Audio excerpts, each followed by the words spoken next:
Hola, buenos días. Ya estamos listos, ya estamos aquí reunidos para el estudio de hoy. Ya por fin hoy terminamos el libro de Lucas. No sé ustedes, pero la verdad es que hemos avanzado muy rápido.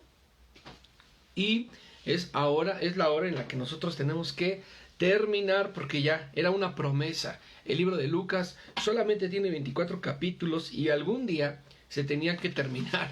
Algún día teníamos que concluir con este libro. Y damos gracias a Dios por este tiempo, damos gracias a Dios por tu esfuerzo, damos gracias a Dios por tu compromiso, damos gracias a Dios porque ha sido un tiempo de mucha información, un tiempo de mucha bendición, y ya el tiempo se tenía que cumplir y hoy terminamos con este precioso y maravilloso libro, el libro de Lucas. Recordemos que Lucas trajo mucha revelación acerca de lo que Jesús hizo, de lo que Jesús dijo, de lo que Jesús hablaba o decía, ¿no? Por así llamarlo. Lucas es un libro muy padre, muy completo. Recordamos que Lucas era un médico, era un científico, era una persona muy culta en cuanto a los conocimientos. Recordemos que también Lucas fue colaborador de Jesús, según la palabra en Filemón 1:24. Lucas también presentó a Jesús como Jesús el divino y Jesús el perfecto, dirigido a los griegos, naturalmente, porque los griegos eran cultos y eran filósofos. Entonces estos griegos, por así llamarlo, se perdieron precisamente porque creían que todo lo sabían, creían que todo ya lo habían estudiado y que su cultura, ¿verdad?, los permitía llegar o tener la vida, ¿verdad? Pero naturalmente su misma cultura, su misma filosofía los hizo pensar que ya lo sabían todo. Entonces ellos estaban esperando algo divino, a alguien perfecto, a alguien sin mancha, y Lucas, al conocer su cultura, al conocer lo que ellos eran, Lucas les presentó a Jesús como el divino, el perfecto, el sin mancha, ¿verdad?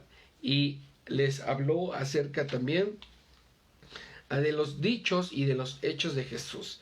Podemos encontrar que en el libro de Lucas, a lo largo de los capítulos, pudimos ver que Lucas hizo mucha referencia acerca de mejor dicho, a lo largo de su libro vimos que no hizo mucha referencia, acerca de las profecías judías, acerca de las profecías del Antiguo Testamento. Vimos que no tocó mucho este tema porque Lucas nos quería mostrar a Jesús desde un ángulo completamente diferente, desde un ángulo que nadie lo había hecho.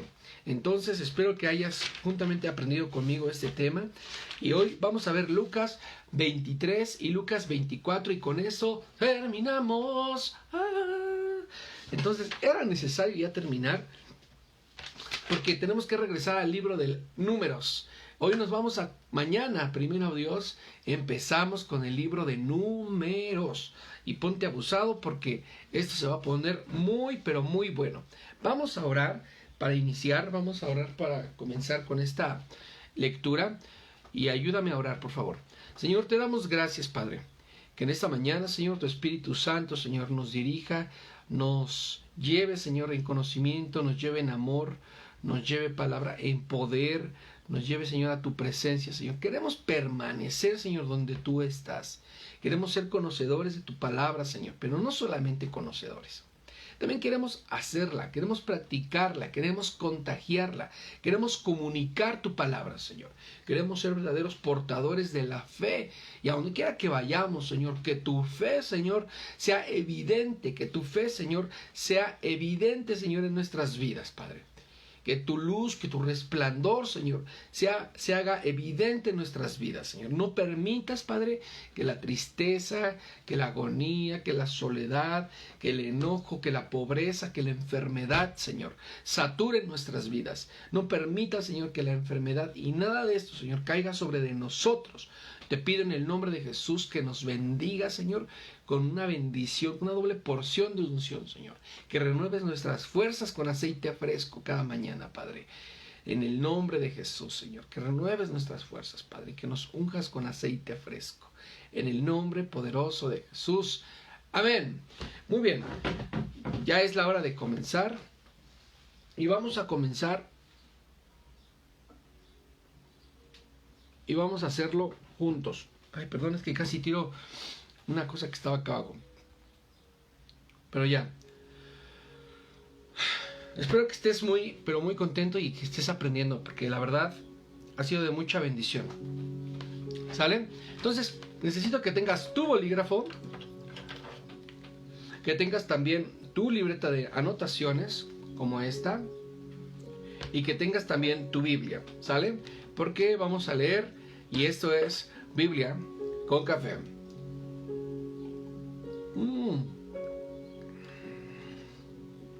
Bendición.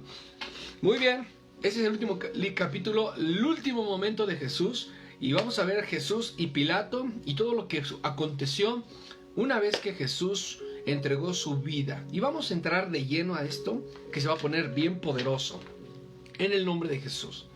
Dice la palabra de la siguiente forma: luego, todos los de la Junta Suprema se pusieron de pie y llevaron a Jesús ante Pilato, el gobernador romano. Cuando llegaron, comenzaron a acusar a Jesús y dijeron: Señor gobernador, encontramos a este hombre alborotando al pueblo para que se rebele contra Roma. Dice que no debemos pagarle impuestos al emperador y que él es el Mesías, es decir, se cree el rey. Recordemos que Jesús en este momento ya había sido entregado, ya había sido acusado. Pedro lo negó. A Jesús ya lo habían aprensado como un delincuente, como un impostor, y ya lo llevaban directamente delante de aquel emperador de este lugar, que era Poncio Pilato.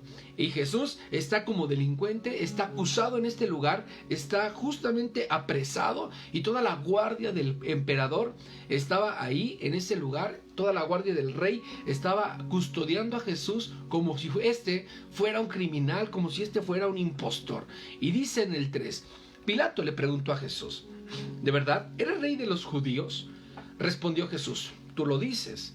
Entonces Pilato le dijo a los sacerdotes principales y a la gente que se había reunido en este lugar: no hay ninguna razón para condenar a este hombre. Pero los acusadores insistieron, se refiere a los sacerdotes. Con sus enseñanzas están alborotando al pueblo. Lo ha hecho en toda la región de Judea. Comenzó en la región de Galilea y ahora ha llegado aquí. Cuando Pilato oyó eso, les preguntó si Jesús era de Galilea. Ellos dijeron que sí, por lo que Pilato se dio cuenta de que Jesús debía de ser juzgado por Herodes Antipas, el rey de esa región, y por eso envió a Jesús ante Herodes, que en ese momento estaba en Jerusalén. Cuando Herodes vio a Jesús, se puso muy contento porque hacía tiempo que quería conocerlo. Había oído hablar mucho de él y esperaba hacer un milagro. Lo hizo. Le hizo muchas preguntas, pero Jesús no respondió nada. Los sacerdotes principales y los maestros de la ley que estaban allí lo escuchaban con gran insistencia. Herodes y sus soldados insultaron a Jesús y para burlarse de él lo vistieron como si fuera él un rey. Luego lo enviaron a Pilato. Herodes y Pilato, que eran enemigos, se hicieron amigos ese día. Pilato reunió entonces a los sacerdotes principales, al pueblo y a sus líderes, y les dijo: ustedes trajeron a este hombre. Lo acusan por alborotar al pueblo contra Roma. Pero le he hecho muchas preguntas delante de ustedes y no creo que sea culpable. Tampoco Herodes cree que sea culpable y por eso lo envió de vuelta. Este hombre no ha hecho nada malo y no merece morir. Ordenaré que lo azoten como castigo y luego lo dejaré en libertad. Pero toda la gente que estaba ahí gritó: ordena que maten a Barrabás. Ordena que maten a Jesús, dejen libre a Barrabás. Y este Barrabás estaba en la cárcel por haberse rebelado contra el gobierno de Roma en la ciudad de Jerusalén y por haber matado a una persona. Pilato quería dejar libre a Jesús. Por eso habló otra vez con todos los que estaban allí, pero ellos gritaban así: ¡que lo claven en una cruz! ¡Que lo claven en una cruz! Pilato habló con ellos por tercera vez y les dijo: ¿por qué quieren que muera este hombre? ¿Qué mal ha hecho? Por lo que sé, este hombre no ha hecho nada malo para merecer la muerte. Ordenaré que lo azoten y luego lo dejaré en libertad. Pero ellos siguieron gritando aún con más fuerza, pidiendo que mataran a Jesús. Al final, Pilato les hizo caso. Ordenó que mataran a Jesús como ellos querían y dejó libre a Barrabás, el rebelde, el asesino. Los soldados se llevaron a Jesús para clavarlo en una cruz. En el camino detuvieron a un hombre llamado Simón y lo obligaron a llevar la cruz detrás de Jesús. Simón era del pueblo de Cirene y en ese momento se volvía al campo. Muchas personas seguían a Jesús, entre ellas muchas mujeres que gritaban y lloraban de tristeza por él. Jesús se volvió y les dijo: mujeres de Jerusalén, no lloren por mí, más bien lloren por ustedes y por sus hijos, porque llegará el momento en el que la gente dirá: dichosas las mujeres que no pueden tener hijos, dichosas las mujeres que nunca fueron madres, ni tuvieron niños para alimentar. Esta gente deseará que una montaña les caiga encima y las mate. Porque si a mí, que no he hecho nada malo, me matan así, ¿qué no les pasará a los que hacen lo malo? También llevaron a 2 malvados para matarlos junto con Jesús. Cuando llegaron al lugar llamado la Calavera, los soldados clavaron a Jesús en una cruz. También lo clavaron al lado de 2 criminales, uno a la derecha y el otro a la izquierda de Jesús. Poco después Jesús dijo: Padre, perdona a toda esta gente, ellos no saben lo que hacen.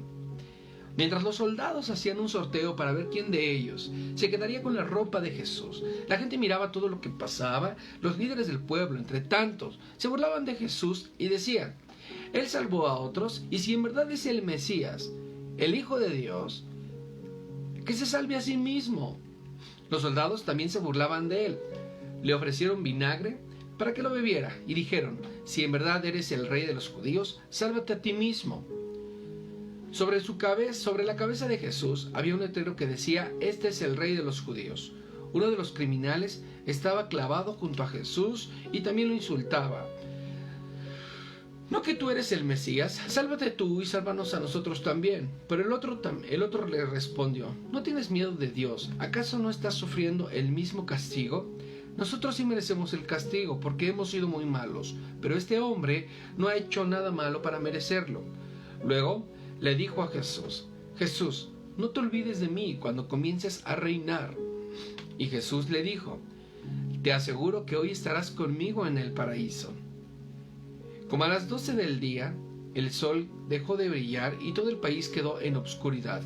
Hasta las 3 de la tarde, la cortina del templo se partió en 2, de arriba hacia abajo. Jesús gritó con fuerza y dijo: Padre, en mi vida está en tus manos. Después de decir esto, murió. El capitán romano vio lo que había pasado, habló a Dios y le dijo: en verdad, este era un hombre bueno. Al ver todo eso, la gente que estaba allí volvió a la casa llena de tristeza, pues se sentía culpable. Todos los amigos íntimos de Jesús y las mujeres que lo habían seguido desde Galilea se mantenían a cierta distancia, mirando lo que sucedía. Había un hombre llamado José, que era del pueblo de Arimatea, en la región de Judea. Este hombre era muy bueno y honesto y deseaba que Dios comenzara ya a reinar en el mundo. Era miembro de la Junta Suprema, pero cuando la Junta Suprema decidió que Jesús debía de morir, él no estuvo de acuerdo. José fue a hablar con Pilato y le pidió al cuerpo de Jesús para enterrarlo. Por eso fue y bajó de la cruz el cuerpo, lo envolvió en una tela muy fina y lo puso en una tumba hecha con una gran roca. Esa tumba nunca había sido usada antes. Ese día era viernes y los judíos se preparaban para el descanso del día sábado que estaba a punto de empezar. Las mujeres que habían seguido a Jesús desde Galilea fueron con José a la tumba y vieron cómo colocaban el cuerpo de Jesús. Luego regresaron a la casa y prepararon perfumes para ponérselos al cuerpo de Jesús, pero tuvieron que descansar el día sábado tal y como lo ordenaba la ley de Moisés. Bueno, estamos observando en el capítulo 24 la escena más trágica, la escena más recordada por los historiadores, por la gente, por la sociedad, por las culturas. Jesús estaba siendo en este momento acusado delante de Poncio Pilato, pero como Jesús era de otra región, fue llevado delante de Herodes. Entonces, Herodes tampoco había encontrado nada en contra de Jesús y lo regresó con Pilato. Haz de cuenta que lo llevaron y lo trajeron. Así como que, ahora te toca a ti, ahora me toca a mí. Entonces, ya una vez que estaba Jesús delante de Herodes, Herodes no encontró nada que lo pudiera culpar a Jesús como para que lo mataran. Y pues bueno, lo regresó con Pilato y Pilato lo presentó delante de los sacerdotes, delante del pueblo y de todos sus líderes. Pero entonces ellos empezaron a gritar en contra de Jesús, que él era muy malo, que él era una persona mala, y le ordenaron a este gobernador que mataran a Jesús. Y lo ordenaron con gritos, lo ordenaron con alboroto, y le pedían que liberaran a Barrabás. Nosotros podemos ver que en el capítulo 23 se desenlaza toda una pelea para que Jesús fuera llevado a la cruz, para que Jesús fuera azotado, ¿verdad? Porque también dice la palabra que lo llevaron para que lo azotaran. Jesús es clavado en la cruz, y una persona que se llamaba Simón de Cirene cargó la cruz juntamente con Jesús, le ayudó a llevar la cruz. Supongamos, ¿verdad?, que después del castigo Jesús quedó lastimado, quedó realmente molido, golpeado.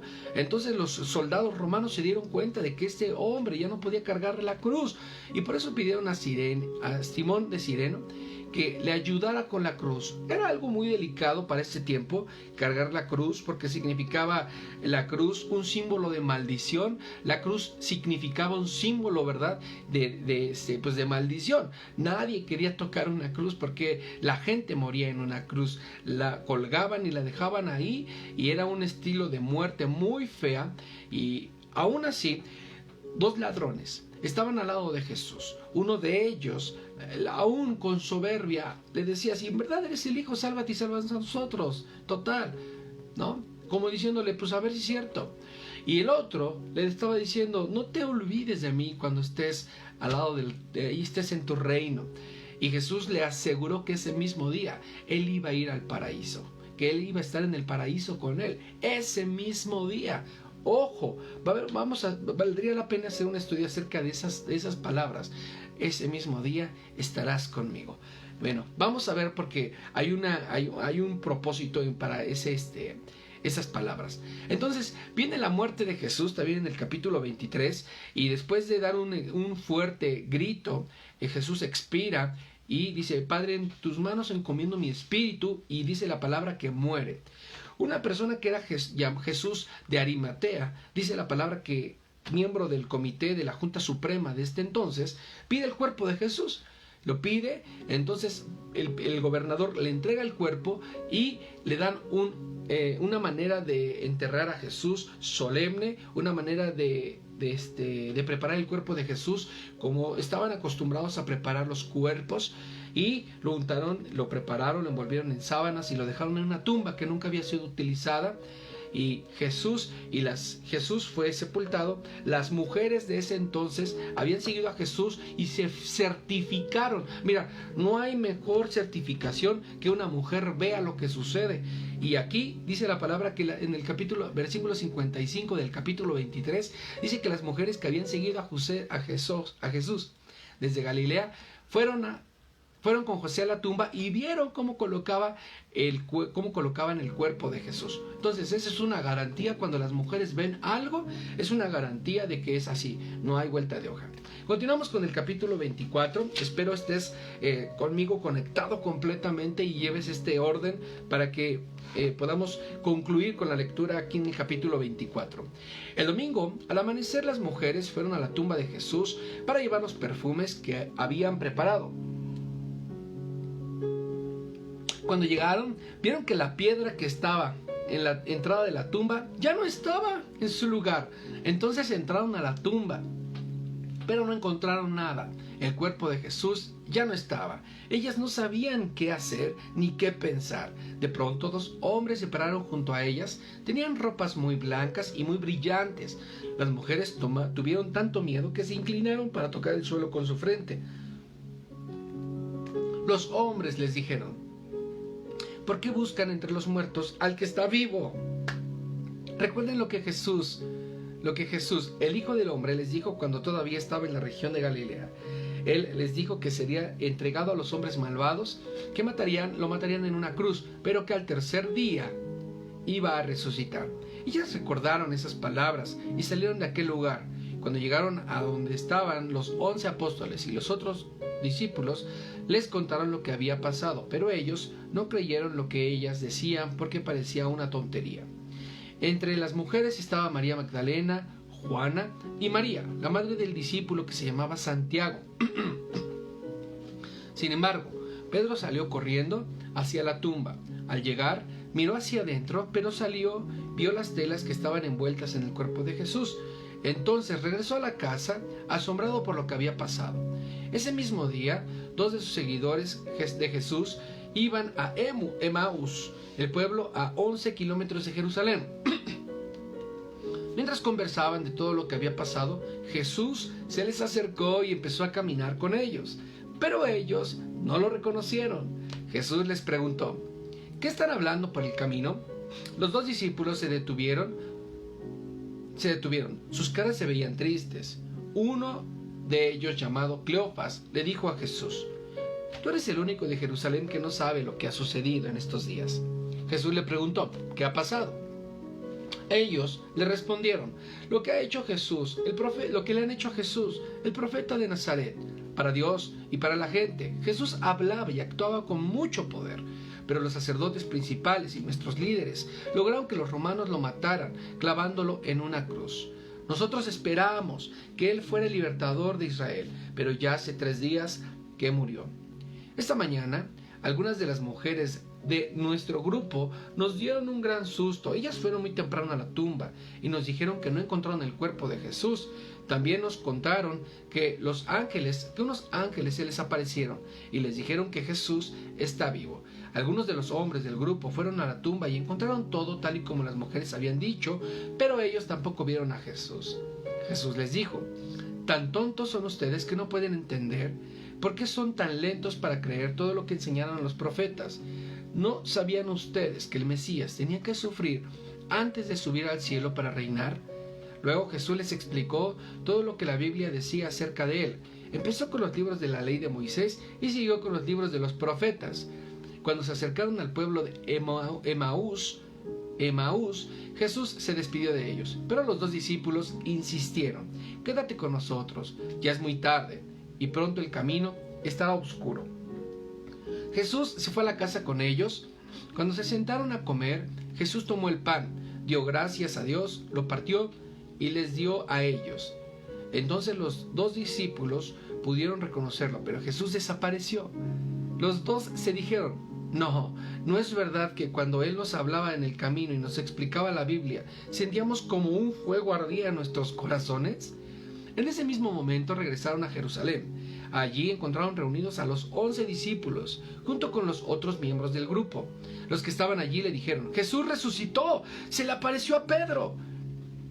Los 2 discípulos contaron lo de los grupos, lo que había sucedido en el camino a Emaús y cómo habían reconocido a Jesús cuando él partió el pan.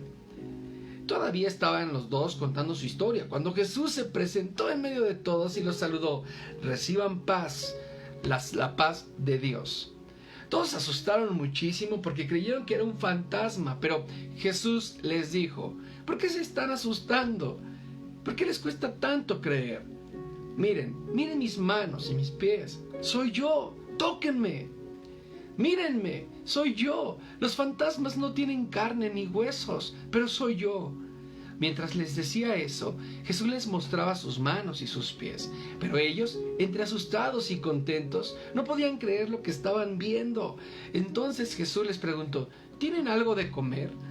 Ellos les dieron un pedazo de pescado asado y Jesús se lo comió mientras todos lo miraban. Después le dijo: recuerden lo que les dije cuando estaba con ustedes. Tenía que cumplirse todo lo que dice la Biblia acerca de mí. Entonces les explicó la Biblia con palabras fáciles para que la pudieran entender. La Biblia dice que el Mesías tenía que morir y resucitar después de 3 días. También dice que todas las naciones se hablarán de mí, para que todos se vuelvan a Dios y a Él, y Él los perdone.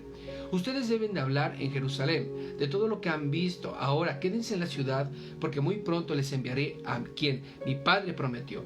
No se vayan a ningún otro lado hasta que reciban el poder que Dios les enviará. Jesús fue con sus discípulos a Betania. Allí levantó sus manos y los bendijo, y ese mismo instante fue llevado al cielo, mientras ellos lo adoraban.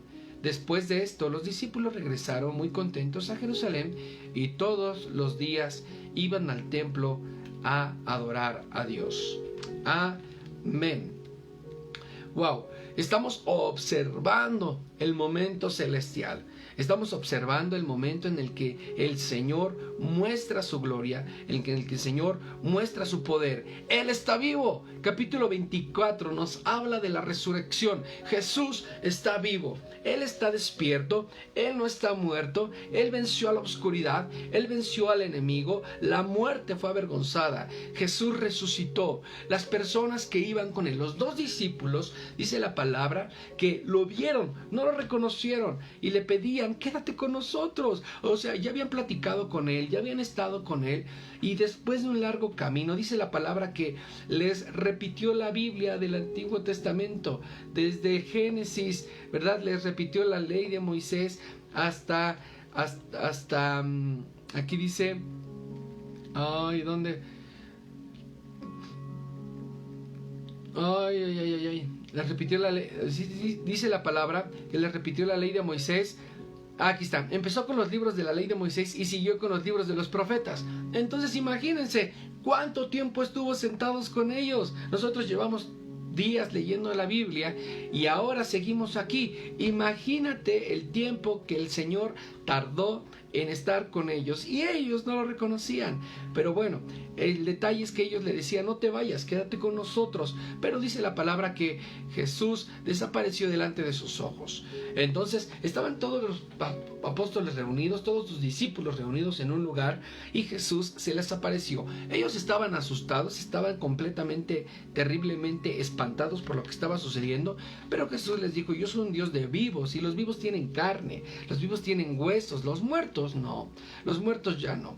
Y dice la palabra a partir del 50 en adelante que Jesús sube al cielo. Una vez que los bendijo, una vez que les dio la palabra, una vez que les dijo que fueran y que enseñaran también, entonces en ese mismo momento dice la palabra que Él fue llevado al cielo en ese mismo instante, delante de sus ojos, mientras ellos lo adoraban. ¿Sabes? La alabanza, la adoración, el poder de la alabanza que tú haces, que sale de tus labios, que sale de tu corazón cuando estás con el Señor, es algo bien poderoso. Puedes tener problemas, puedes tener circunstancias difíciles. Yo tengo circunstancias difíciles. Yo enfrento situaciones todos los días. Tengo que tomar decisiones. Pero la palabra de Dios nos enseña a cómo dirigirnos, a cómo movernos. Y por fin hemos terminado el libro de Lucas. Date un aplauso, de verdad te lo mereces. Estamos muy contentos. Por fin. Ya terminamos el libro de Lucas. Es un evangelio verdaderamente hermoso. Creo que Lucas, para no ser un discípulo de Jesús, creo que Lucas nos ofreció demasiada información. Para no haber estado con Jesús, Lucas nos ofreció demasiada información valiosa para el conocimiento de las Escrituras. No era un discípulo de Jesús. Sí, recordemos que él era un discípulo de Pablo. Era un discípulo y seguidor de Pablo. Pero Lucas narra, ¿verdad?, como si él hubiera estado ahí, porque él recopiló la información de todos aquellos testigos que estuvieron en ese lugar, la documentó, la escribió como si fuera un reportero, y creo que le quedó genial. Yo bendigo la vida de todos estos hombres de Dios que fueron dirigidos por el Espíritu Santo para escribir y dejarnos esta bonita lectura, este bonito texto. Dios bendice la vida de nuestras generaciones, de todo este legado, de toda esta descendencia, toda esta genealogía que conservó toda esta información tan hermosa, todo este tratado tan hermoso que nos regalaron. Pues vamos a orar en el nombre de Jesús. Señor, te damos gracias, Padre, porque tú eres fiel. porque tú eres verdadero, Señor, porque tu voluntad, tu gracia, tu amor, Señor, satura nuestras vidas, nos abraza, nos hace fuertes, porque tu palabra, Señor, nos muestra, Señor, que tú eres fiel, que tú eres verdadero, que tú no cambias, que tu voluntad, Señor, no cambia, que tú eres el mismo, Señor, y que has puesto los cielos, la tierra por testigos, Señor, y que has puesto delante de nosotros lo bueno, lo malo, la vida, la muerte, Señor, la bendición y la maldición, Señor. Yo te pido, Padre, en el nombre de Jesús, que todos aquellos que están sintonizando, que están conectados a esta hora, Señor, que están comprometidos contigo, Señor, tengan el discernimiento, Señor, para decidir correctamente, Padre, para elegir de manera adecuada, Señor, cada una de las decisiones que tomen en este día, Señor. Bendice la vida, Señor, de mis hermanos, bendice la vida de la congregación, Señor, bendice a las mujeres solteras, a las viudas, a las desamparadas, Padre, a los niños, Señor. Gracias, Padre, porque tú eres nuestro Padre, tú eres nuestro guía, tú eres nuestro amigo, Señor. Y en ti hemos decidido poner nuestro amor, nuestra confianza. Bendice a mis niños, Padre, de Santiago Miltepec. En el nombre de Jesús declaramos victoria sobre sus vidas. Declaramos poder sobre sus vidas. Declaramos, Señor, un espíritu de vida, Señor, sobre estos niños, sobre estos jóvenes, Padre. En el nombre poderoso de Jesús. Tengo una petición y la quiero hacer pública. Lo podríamos hacer así, pero me gustaría hacerla pública. Uno de mis niños, son una familia de 5 niños, ¿verdad? Me mandaron un mensaje el día de ayer y me dijeron que ellos necesitaban, para continuar con sus estudios, unas libretas, unos colores, unos pegamentos, un estuche geométrico y cosas escolares. Si en tu corazón, escucha lo que voy a decir, si en tu corazón está bendecir a estos niños, son 5 niños. ¿Me puedes mandar un mensaje en lo privado? ¿Me puedes mandar un mensaje de manera particular para decirme yo quiero ayudar a esta familia? Y con mucho gusto te decimos lo que necesitan, te pasamos la lista, tú lo compras y también si quieres tú lo puedes entregar. Sería de mucha bendición que pudieras ayudar a estos niños, a esta familia, de verdad lo necesitan. Es una familia que ha permanecido, que ha estado en ese lugar y yo creo que Dios tiene un propósito para todos estos pequeños. Regálame un mensaje si en tu corazón está querer llevar algo a estos pequeños. Dios bendice tu vida. Esto es Biblia con Café. Mi nombre es Isaac y soy tu amigo, soy tu maestro, soy tu pastor si tú quieres, soy lo que quieras que sea, pero ¿sabes qué? Soy un hijo de Dios. Dios bendice tu vida. Nos vemos mañana y no te lo puedes perder. Empezamos con el libro de Números y Números trae gran bendición. Ya sabes, si en tu corazón está comprarle unas libretas útiles, colores, una mochilita a estos niños, por favor mándame un mensajito. Va a ser de mucha bendición que ellos tengan esto para que puedan continuar con sus estudios. Hasta donde yo tengo entendido, el papá de esta familia creo que anda ahorita con un poco de escaso de trabajo, pero sé que para Dios no hay nada imposible. Y si tú quieres ayudar a estos 5 niños, pues bueno, me echas un grito, me dices qué es lo que hay que comprar, qué es lo que hay que llevar, y yo te digo cómo hacerlo, y tú lo puedes llevar y para que ellos también lo reciban de tu propia mano. Dios bendice tu vida. Nos vemos el día de mañana y empezamos con Números. No te lo puedes perder porque vamos a hablar de toda la genealogía desde que empezó hasta el día de hoy, y vamos a mencionar tu nombre porque también tu nombre está escrito en el libro de la vida. Dios bendice tu vida. Nos vemos el día de mañana. Amén.